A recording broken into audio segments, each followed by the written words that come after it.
For today's video mga sir, eto na naman si Sir Pedro nyo at your service at ready na kami kasi pupunta kami ng Georgia.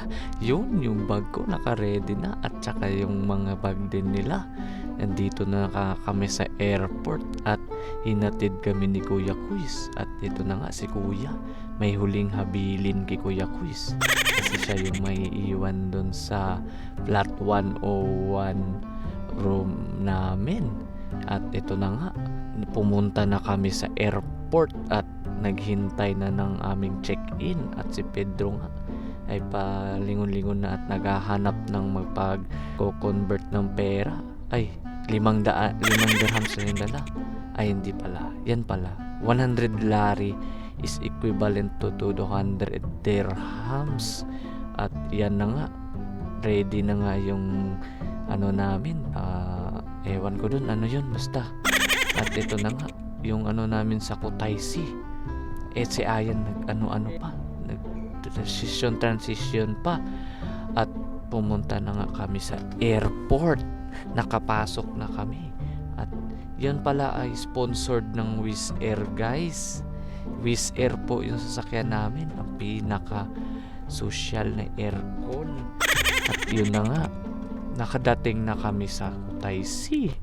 At yung aso nga pala, ang bait. Nagulat ako, sila yung lumalapit.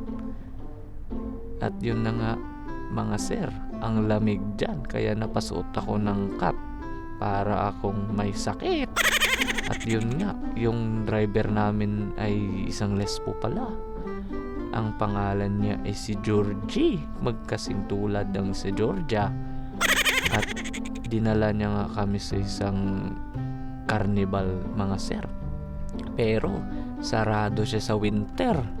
Kaya napag-isipan namin na dito na lang sa may harap niya na may mga miniature ng mga lugar buong Georgia. At yan na nga si Georgie mga sir, naghilo-hilo.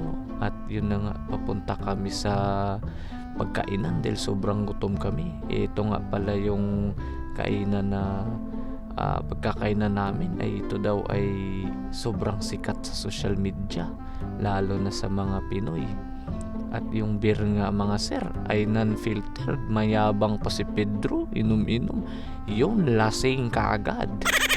At yun na nga mga sir, nihintay namin yung main course pero wala na nga, hindi ko nakunan. Kumain na lang ako ng kumain kasi yan yung favorite ko. At yun nga mga sir, may dumaan na homeless na tao. Social pa yung homeless dyan kaysa dito sa atin. At yun na nga mga sir, before kami umuwi sa hotel ay sumakay muna kami ng cable car na patawid ng buong city. At yan na nga, ang taas mga sir, nalulula kami. Buong city yan ng Tbilisi. Si Ate Meg, hindi yan takot si Ate Meg. At yun na nga mga sir, nakadating na kami sa tuktok. At ang ganda talaga mga sir, yung city. At yun na nga, pauwi na kami ay may pusa akong paglaruan dito sa hotel. At yun na nga, kinabukasan merong bike na malaki. At dito nga pala kami sa wine tasting mga sir, ay kami ay maglalasing.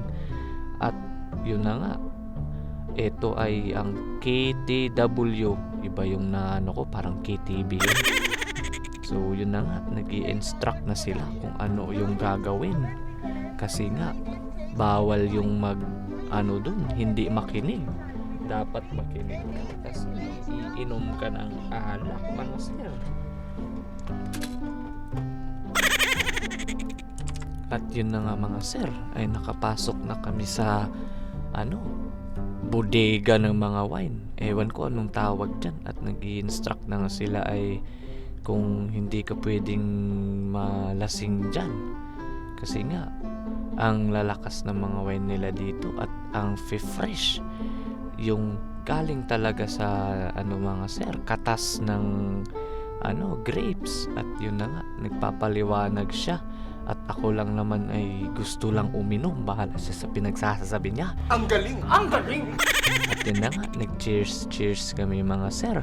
At yung mga ano nga na sobrang lamig dahil mas masarap ay at ang mas malamig. At ito na nga, ang pinaka-favorite ni Sir Pedro, ang brandy.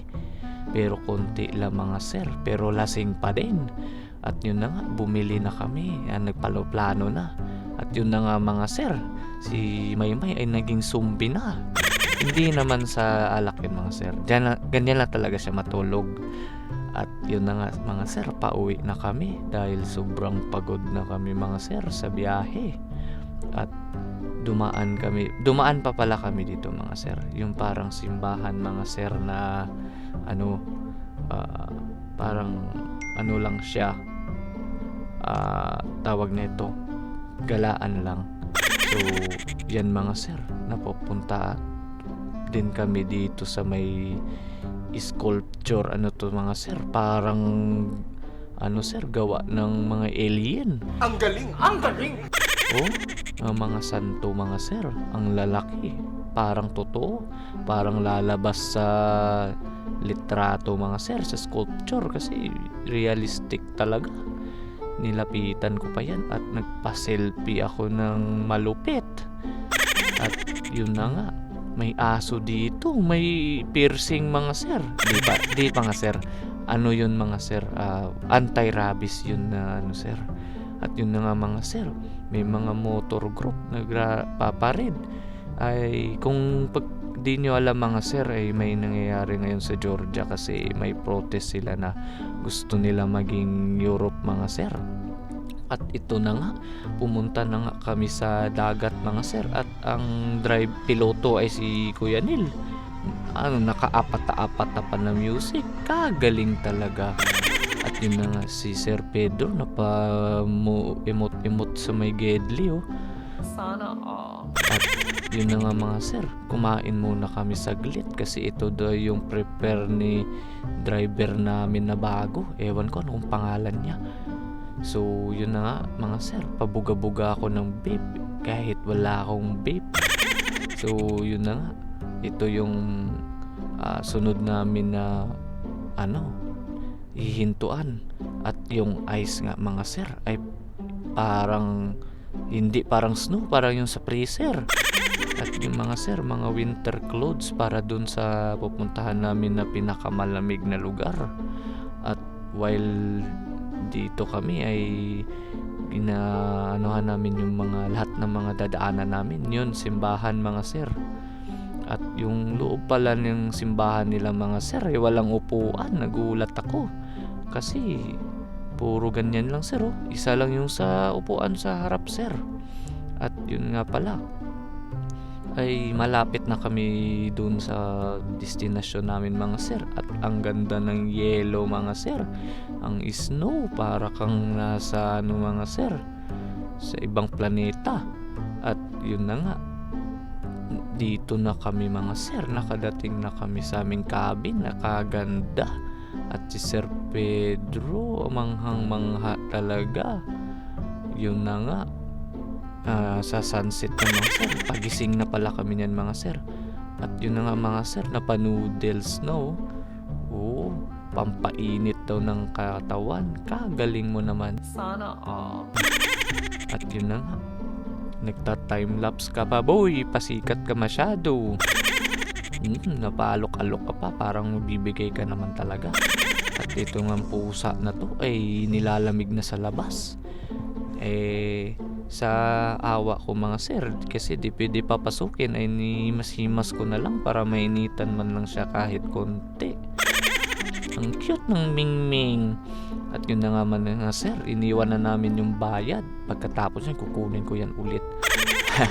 At yun na nga mga sir, pumunta na kami sa paalis na pala kami niyan mga sir. At nalagay na namin yung mga bagahe namin. At before nga kami uwi mga sir, meron pa palang itinerary na dadaan kami na parang dito sa dome mga sir. At yung jet ski na yan. Ano ba yung jet ski? Kamahal na halos mag-1,000 dirhams. Yoko nga. At yun na nga mga sir, may munti ka na madulas. Shout out sa sapatos dyan na nagbigay kay Kuya Nel. Sobrang kapit nga daw talaga. At yun na nga sir, may paragliding pa. Kaganda. Yun na. Ang sapatos na parang ski. Yun. Si Kuya nahihirapan. At yun nga, papunta kami sa yung skiing destination mga sir para masubukan na ni Kuya yung sapatos na binigay sa kanya. At yun na nga, papasok na kami sa cable car ulit. At si Ate Meg di pa rin takot yan. Di talaga takot yan. So yun na nga. At dito na kami sa tuktok. Ito nga pala yung second floor mga sir ng skiing dyan sa yung ano ba yan? Hindi ko maalala yung lugar. So yan na nga mga sir. Nandito na kami sa syudad ulit kasi pauwi na kami nito mga sir. Daan-daanan na lang namin yung mga mga sir. Mga magagandang tanawin sa syudad. At yun na nga, may Christmas car. Sir, mga sir, ito pala ay hindi pa Christmas kahit dito ay 25 na. Kasi ang Christmas ng Orthodox ay January 8 mga sir. Di ko alam 3, 8 ganun. So dito hindi pa yan mga sir. Kasi pa yan, malapit na ang Pasko sa kanila. Pero 25 na yan sir, December 25. So yun na nga, ang ganda sir. Para ka talagang nasa London or Switzerland na lugar. At yun nga, yung Christmas tree nila kalaki. While nagpapasyal kami dyan mga sir, ito ang mako-comment ko sa Georgia. Kung gusto nyo ng Europe, wag na lang kayong mag-Europe ng mga building na yung mga France kasi mas maganda pa sa Georgia mga sir. At yun lang naman din yung mga building na yan. Pero kung gusto nyo talaga yung mga Eiffel Tower, dun kayo. Pero kung ako sa inyo mga sir, Georgia is the best sir. Yun na nga. At meron nang nakalutang dito. Sino yan? Si Papa JC siguro yan. Nakalutang na siya. So yun na nga mga sir, nagtatapos na yung vlog ko. Dito na lang ako. At may tanga nga yan. Bye bye na po.